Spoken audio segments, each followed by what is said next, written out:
రాష్ట్ర వ్యాప్తంగా కూడా అందరూ వారికి ఎదిగినిస్తుంటారు. వాళ్ళు లేకపోతే మనందరం చీకట్లో ఉండాలి.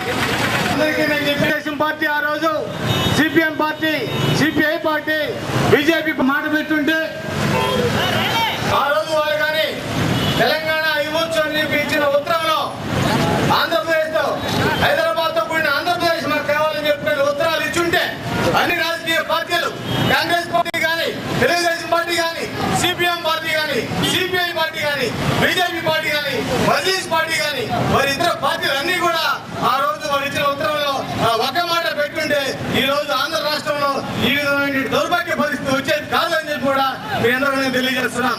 ఎవరెవరు రాజకీయ స్వార్థ ప్రయోజనాల కోసం వాళ్ళు ఉత్తరాలు ఇచ్చి ఈ రోజు ఎన్జిఓస్ ని, ఎంప్లాయీస్ ని, అన్ని రంగాల్లో ఉన్నటువంటి ఉద్యోగస్తుల్ని, వ్యాపారస్తుల్ని, విద్యార్థుల్ని, రైతుల్ని, సామాన్య బడుగు బలహీన వర్గాల వారందరినీ కూడా ఈ రోజు రోడ్డు పాలు చేసిన ఘనత మీది కాదని చెప్పి నేను అడుగుతున్నాను. అవసరమా మనకిది?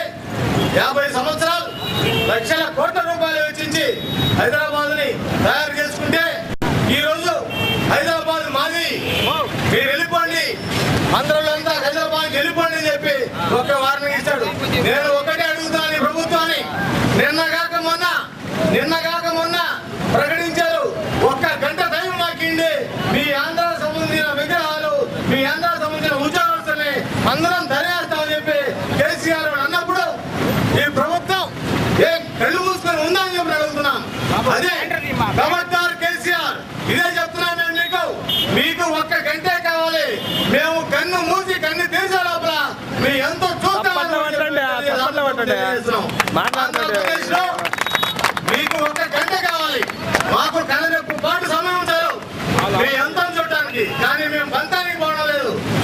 ప్రజాహితంగా ప్రజలకు రాజ్యాంగపరమైన హక్కులు ఏ విధంగా ఉన్నాయో ఆ రాజ్యాంగపరమైన హక్కుల కోసం మేము పోరాడుతున్నాం, కానీ మొయ్యి మాకు ఇవ్వలేదు, మాది మీకు ఇవ్వలేదు.